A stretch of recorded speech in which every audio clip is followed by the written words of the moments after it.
Hey friends from the Brad Show Live, I'm Ana Azcona. 29-year-old Gilbert Olivas Bejarano was deported back to Mexico after living in the U.S. for 26 years. Gilbert is now starting a new life back in Mexico where he was born, but he knows nothing from Mexico, not even the language. Can you imagine how hard it's been for Gilbert? He was deported back to León, Mexico, where he finds himself a total stranger, even though this is his background. But you have to understand, America is his home because it is the country that saw him grow up and the country that he adapted the language, the culture.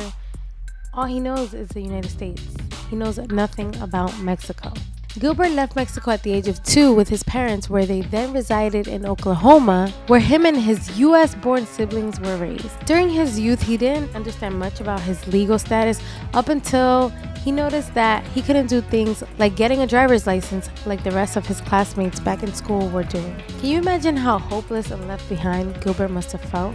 This must have been very hard for the parents to break it down to him, and very hard for him to accept, especially when it's not like he made a choice to come to this country. He was 2 years old. It's like his parents came here in search for a better life for their family, but they're limited due to their legal status. So the opportunities are also limited. This all somewhat changed when DACA started and he was able to remain in the US legally.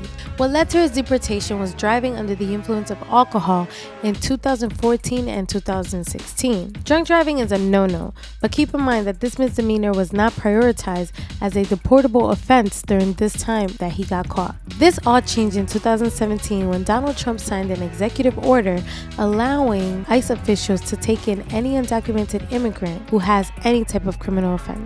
Okay, new rule, great, but is it fair that Gilbert has to pay for this when his mistake happened prior to this rule being passed? I don't think it's okay. I don't think he should have to pay for it, especially when he was trying to get a job, to work in this country, and he was doing absolutely nothing wrong besides drinking and driving, which, like I said, it's not okay, but I think he deserved a little break. Overall, this just doesn't make any sense, and I hope that Gilbert can adapt to his new surroundings and hopefully one day return back home, yes, home to the United States in the future.